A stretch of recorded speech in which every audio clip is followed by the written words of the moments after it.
Ok, mortalidad proporcional. Si nos fijamos la proporción, ahí sí, volvemos a la definición básica de proporciones, dice unidad medida de mortalidad útil para describir el perfil y las contribuciones de causas de muerte. Aquí es importante, ¿no es cierto?, que vamos a obtener la mortalidad proporcional por una causa específica. Y aquí, por ejemplo, vamos a tener entonces en el numerador la causa de muerte específica.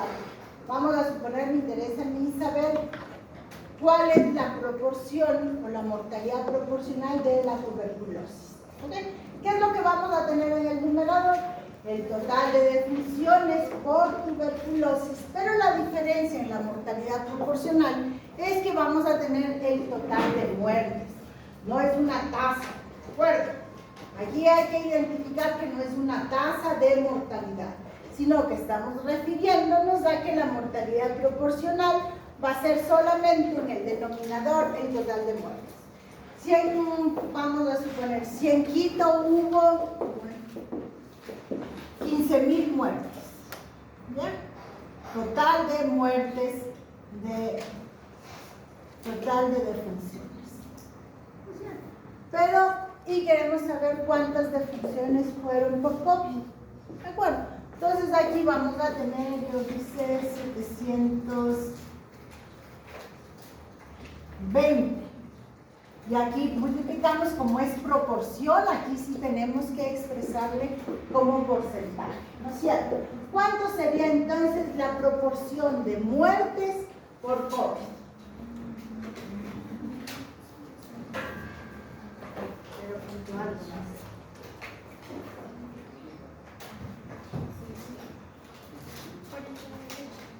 ¿Por 100? 4.8%. ¿Por qué? Porque vamos a tener, ¿no es cierto?, otra serie de causas de mortalidad que la suma total de causas nos van a dar el 100%. ¿Sí estamos de acuerdo con la diferencia? No es una tasa. Aquí la mortalidad proporcional estamos hablando finalmente de un porcentaje. ¿A qué porcentaje corresponde una muerte específica del total de muertes? ¿Sí? Aquí este fue por COVID. Vamos a suponer que por accidentes de tránsito. Ok, aquí vamos a suponer en vez de 720, vamos a suponer que hubo unas 5.000 muertes por accidentes. Ok, ¿cuánto va a ser eso? Igual por 100. ¿Cuánto sería la proporción de accidentes de tránsito?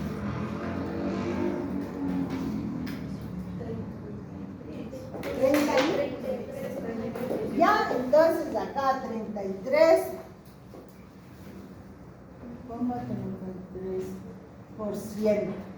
Bueno, entonces aquí vamos a poner 33, luego 4.8 COVID, y acá vamos a tener entonces accidentes de transporte.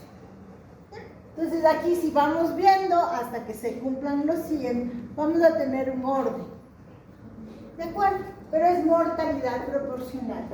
Sería diferente si yo les pido calcular las tasas de mortalidad específicas por causa. Entonces ahí sí que es lo que vamos a tener. Siempre que calculamos tasas, el denominador va a ser la población total. ¿De acuerdo? Población total, que sería diferente si yo les pido, esta es la tasa de mortalidad proporcional, no tasa, solamente es mortalidad proporcional, perdón, mortalidad proporcional. Y yo les voy a pedir en cambio acá la tasa de mortalidad, miren la diferencia, tasa de mortalidad por accidentes de tránsito. ¿Cuánto vamos a tener aquí? Igual a 5.000 defunciones, ¿no es cierto? Pero en cambio en el denominador, ¿cuál va a ser? La población total. La población total del Distrito Metropolitano de Quito, porque estamos haciendo el ejercicio. ¿Cuánto sería entonces las defunciones por accidentes de tránsito por la población total de Quito, que habíamos dicho que es 2.800.000? Y aquí sí, como es una tasa, podemos expresarles por 1000 por 10.000 población. ¿Sí? Estamos. Las tasas denominadores va a ser la población total. En este caso, estamos hablando de mortalidad proporcional, es decir, porcentajes, en relación a las muertes específicas. ¿Sí? Lo mismo podemos sacar, si ustedes se fijan en las tablas del INE, cuando ustedes estaban trabajando, en realidad están sacando mortalidad proporcional, no están sacando tasas. Del total de muertes, ¿cuántas, a qué porcentaje correspondía la sepsis, la hemorragia, en cada subgrupo, ¿no? De acuerdo a eso es importante. ¿Estamos? ¿Está claro las diferencias entre una tasa y mortalidad proporcional? Claro, es por 100 y que se refiere como denominador al total de defunciones, nada más. ¿Ya? Y el otro, en cambio, las tasas siempre se van a referir como denominador la población. ¿Sí? Años de vida potencialmente perdidos. Que, a ver, cuando nosotros calculamos las tasas de mortalidad general, ¿no es cierto? Estas se refieren generalmente se van a producir en los grupos de edad más avanzada, ¿sí? Porque ocurren la mayoría de funciones. Vamos a ver un momentito solo para verlas. Lo que me refería hace un momento de que la mayor cantidad de funciones están en el grupo de las personas de la tercera edad, ¿no es cierto? Si nosotros nos fijamos, acá ya le han ordenado, antes no estaban ordenados, pero ahora ya han sacado, y le han puesto en orden, ¿no es cierto? ¿Dónde tenemos? Si nos fijamos en las personas mayores de 65 años, fíjese, la cantidad de defunciones que tenemos. ¿Sí? En el 2024 son estas. ¿Sí? ¿Pueden sumar cuántas defunciones tenemos?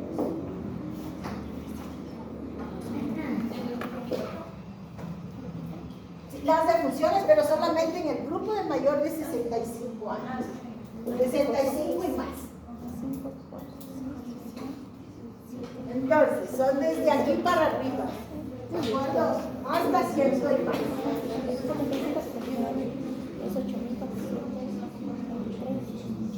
Ah, 2024. 8.868,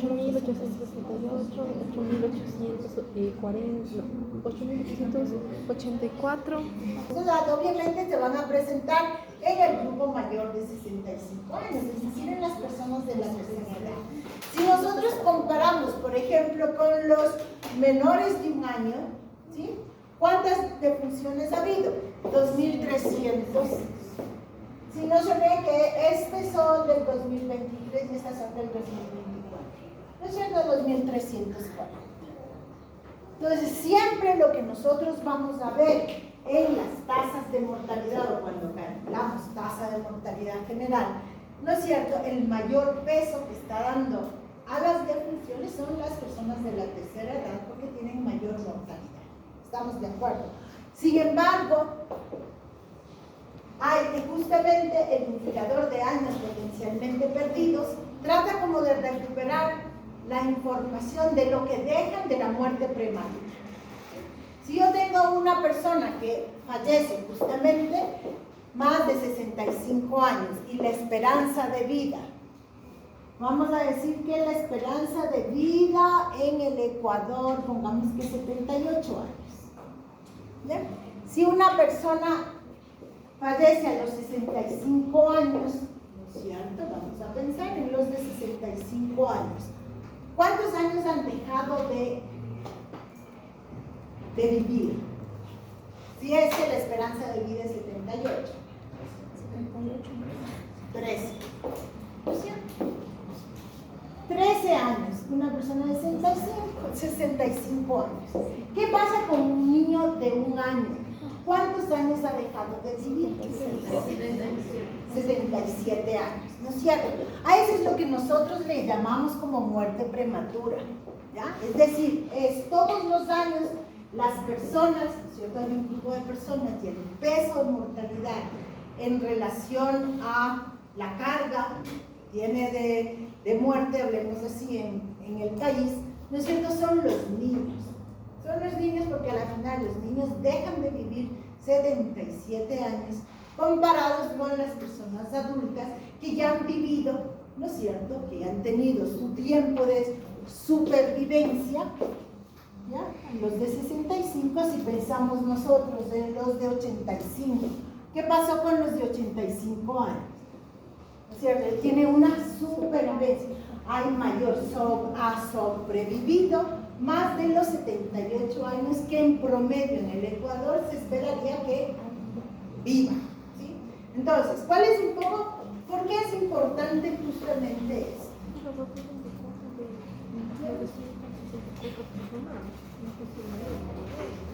Porque justamente se tiene que aumentar la esperanza de vida, ¿no es cierto? Pero no solamente para las personas adultas, todo el mundo en el país debería llegar al menos a vivir los 78 años mínimos que se esperaría.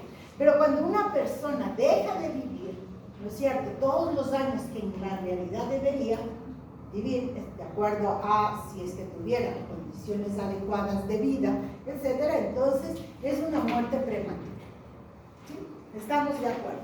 Y entonces es importante justamente esta medida de años de vida potencialmente perdidos, porque nos visualiza, ¿cierto?, esta diferencia, esta brecha que puede haber entre las personas adultas, que en realidad son las que mayor aportan, pero por ejemplo, si bien los niños, ¿cierto?, menores de 1 año, o los de 1 a 4, que era como 630, ¿no es cierto?, que pueden pensar que el número es poco, sin embargo, ¿no es cierto?, dentro del peso de la mortalidad es probablemente importante el que se pueda visualizar qué es lo que está pasando con ellos, ¿ya? Y por eso podemos nosotros calcular los años de vida potencialmente perdidos, que es complementario a la tasa de mortalidad general.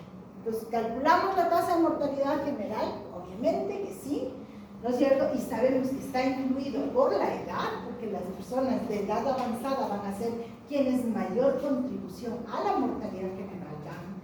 Sin embargo, los años de vida potencialmente perdidos trata de recuperar esa diferencia de edad entre el año de nacimiento, la edad de nacimiento, perdón, y la esperanza de vida al nacer. ¿Ya? Esa diferencia porque nos está hablando de una brecha, ¿no? De una brecha, de ciertos problemas que también no se han logrado resolver, por los cuales un niño, un joven o un adolescente deja de vivir hasta la edad prevista que se tendría, ¿no es cierto?, como marco general en un país determinado. ¿Dónde está? Entonces, dice, los años de vida potencialmente perdidos son una medida de impacto relativo de varias enfermedades y problemas de salud en la sociedad que informan sobre las pérdidas que sufre la sociedad como consecuencia de la muerte de personas jóvenes o de fallecimientos prematuros. Es justamente esa carga de enfermedad la que es también importante visualizar, porque significa que la sociedad, el Estado, no ha logrado resolver los problemas para que todo el mundo alcance a la supervivencia de los 75, 78 años, etc.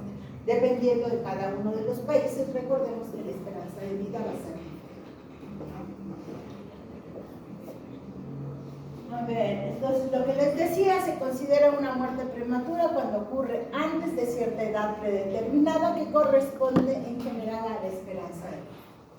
Entonces, una persona que fallece antes de la esperanza de vida que tenemos en general en los países, entonces eso va a ser una muerte prematura. Y como les mencionaba, este indicador tiene por objeto dar una visión amplia de la importancia relativa de las causas más relevantes de la mortalidad prematura para poder planificar y definir cuáles son las prioridades en salud. ¿Sí?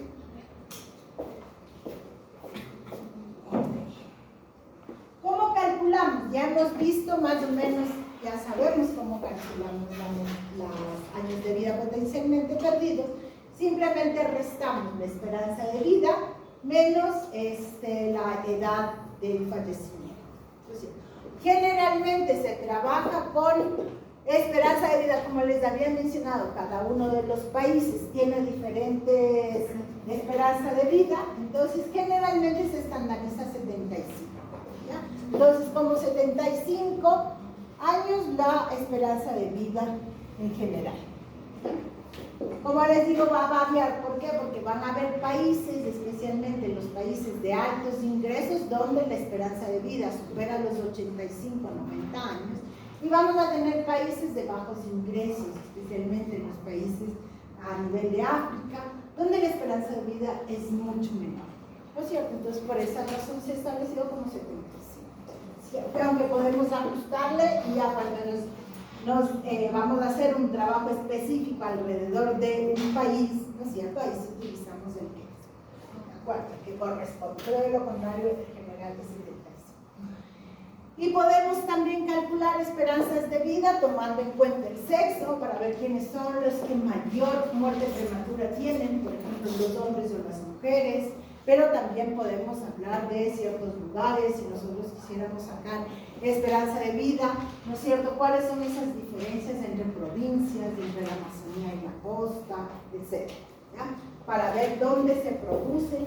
Y como les digo, ¿por qué es importante? Porque en función de esto se deberían realizar la planificación y las prioridades en salud. ¿Dónde deberíamos enfocar los pocos recursos que tenemos? Es un poco así, a eso denominamos equidad. ¿Ya? Y entonces deberíamos ser equitativos en relación a las prioridades en salud y pensar que la muerte prematura es un indicador importante para la distribución de recursos. Ok, ¿qué horas son? 19. Ok, quedamos pendientes de incidencia y prevalencia.